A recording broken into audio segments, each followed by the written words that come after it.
What's up, ladies and gentlemen? It's your boy King 053, Mr. Easy Man himself, and we're back at it again with another one. Excuse the dress code; it's very cold here in Kimberley. Weather's, I'm sure, it's raining in winter. That's all you need to know. So, I just want to do a quick recap on Ludumo Lamati, a young South African warrior who has went to the UK to go and fight Nick Ball, and I'll post the poster here so that you guys can see who I'm talking about. Very talented boxer by the name of 9 millimeter. You know, a crazy, crazy, crazy gifted boxer. He's currently training in Johannesburg. That's where he's stationed now. We saw a few interviews of him. He was very confident going into the fight with Nick Ball. And the fight started the way we South Africans expected it to start.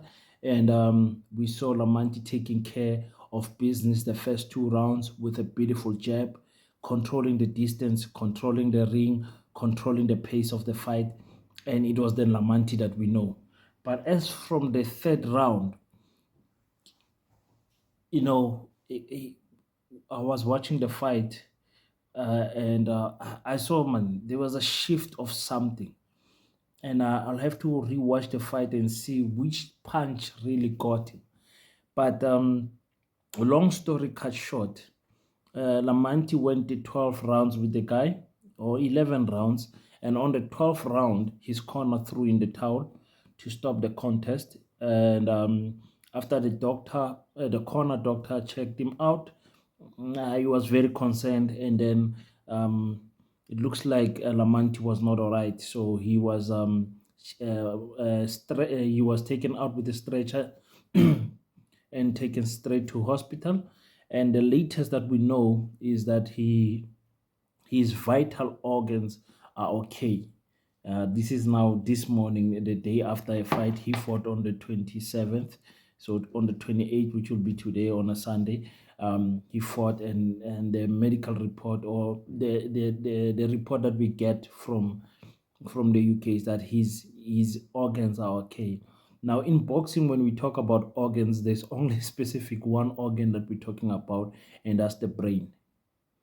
I haven't heard of any other injury besides head injury that a boxer has passed away, unless someone was punched and his rib punched into his kidneys, or some broken and stabbed his kidneys or something like that. It's something that I don't have knowledge of, but I'll speak about what I know, because you guys know I myself am a professional boxer. And fortunately, or unfortunately for me, I contest in the higher division, on the division we call light heavyweight. So it is injuries, head injuries are very serious injuries in boxing. Why are they serious injuries? Because boxers are taught one skill, and that's how to punch. That's all boxers are learning, how to punch. It's not MMA where you have to know how to roll on the ground, how to wrestle, how to do jiu-jitsu, how to do kickboxing, how to practice takedowns, how to use your elbows and your knees. There's so many faculties that you are learning in other sports, especially in MMA. And in boxing, you're only focusing on one. It is the great Bruce Lee that said, "Don't fear a man with 1,000 punches, but fear a man that practice one punch 1,000 times." I'm paraphrasing, but something like that. So boxers are practicing the punch, the punching skill only, the punching art. And we have seen in the past few years, I think the stats that came out in 2022, or from 2020, yeah, from 2020, 2022, they said 13 boxers die each year. Boxing is a very serious business. And I just want to give you guys my input as to why I feel like boxers die.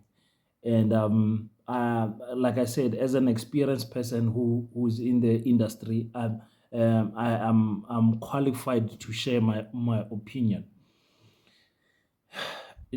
These head blows, number one, is the type of sparring they have. Boxers and coaches, they believe that if I have a tough boxing camp, for those who don't know, a boxing camp is like preparing for a fight. That period where you're preparing for a fight, we call it a boxing camp. If I have a tough boxing camp, especially a tough sparring, then it means I'm ready. Well, not necessary so, and there is an element of truth in it, but we can debate it the whole day, you know. So um, boxers go into hard sparring and occur injuries, accumulate injuries from the sparrings. Remember, when you're preparing for a fight, you're probably sparring like minimum 2 times a week. Tuesday, Thursday, or Wednesday and Saturday, or some are doing Tuesday, Thursdays, and Saturdays 3 times, of which I don't advise. I don't advise it.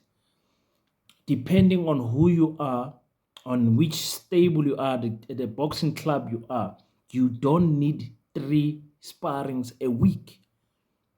You don't. You're going to, and of course, I'm not speaking about Lamanti specifically. We know he's gonna come right. He's in a stable condition.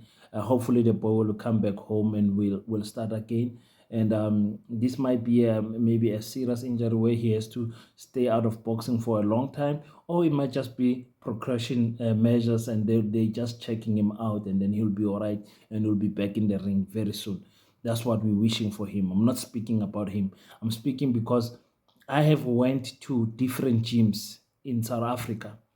I have went to Mpumalanga, I've went to Gauteng, I've went to Free State, I've went to in the Northern Cape where and I'm shocked as to how boxers spar.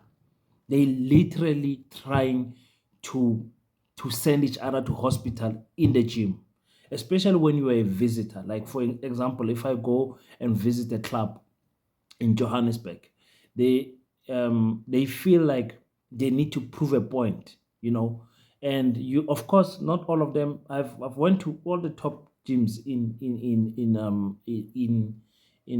Johannesburg. Colin Nathan's gym, what is it, Hot Box. I went to Vusi's gym, Brian Mitchell's gym, and there, you get your quality sparring, what we call quality technical sparring, where you can see the person you're sparring is trying to help you as much as you are trying to help them, and helping you in terms of preparing for your fight and not hurting you. But I've went to other gyms in Johannesburg where it was out war. Number one, the headgear was not proper. I know a boxer must have his own headgear. The gloves was not proper. Boxers are punching you with gloves that the padding has moved to the back or to the front, knuckles exposed, and you take punishment. And I've seen most boxers leave their best job in the gym because they went all out. And when they get into a fight, just a small touch, it awakes that injury that is there. And then you might find that there is what you call brain damage or whatever. So with boxers, if your headache exceeds 3 days after sparring or 2 days even after sparring, it's not normal. You might be semi-concussed and you don't know. So boxers need to check this thing.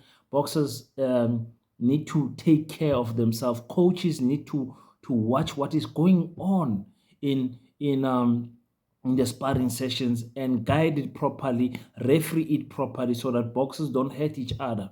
That is just the honest truth, guys. And again, I repeat, because I know boxers are just so sensitive people. They are like rappers. I'm not speaking about Lamanti specifically. It's just because this has unfortunate event happened now that I'm covering it. I'm covering this topic, but it is a good time to speak about it. Because nobody has died. Lamanti is okay. It's gonna be all right. So nobody has died. So we don't want to We're not taking advantage of any situation, but I'm just saying boxers need to be careful in the gym. I am one of those people. You can ask any, I can spar a 6-year-old woman, old man, whatever. I make sure I don't hurt my people. But you go to other clubs and immediately the younger boys are trying to prove a point. This one, and boxers don't know how to defend themselves. The next thing, a fight breaks out in the sparring section, and the coach applauds it and says, "Wow, that was a tough sparring section." No, there is a thin line in accumulating these head injuries from sparring. So we need to be careful. I don't want to talk too much. We just want to wish Ludumo Lamati 9 millimeter Autiami. I hope everything is all right. I hope now is over grande. We're praying for you. The whole of South Africa is praying for you. We don't know how serious how serious you are when you get to see this video. We don't know. All we are hearing is that you are in a stable condition. So luckily they didn't throw that word critical, but stable, So they just said stable, meaning we're hoping that everything is thumbs up, and very soon you'll be coming back home out here. I mean, all the best, and to all the boxers, let this be a lesson. Please take care of yourself in the gym. It's your boy King053, Mr. Easy Money. If you're new to this channel, please consider to subscribe. If you're enjoying the content, leave a like and give me your thoughts and experiences on the comment section, in terms of if you are a fighter, or if you've got kids that's fighting or whatever. This is a very important thing to speak about, especially if you're taking your kid to a karate gym and whatever. A karate, you can imagine a roundhouse kick on a head, very dangerous. But again, I don't want to put fear in you. Every child, or every boy child, needs the tools to know that he can defend himself. So in the gym, that's where we learn, but we need to be careful in giving the skill out so that we don't hurt each other in the gym. It's your boy King053. Until next time, I salute you.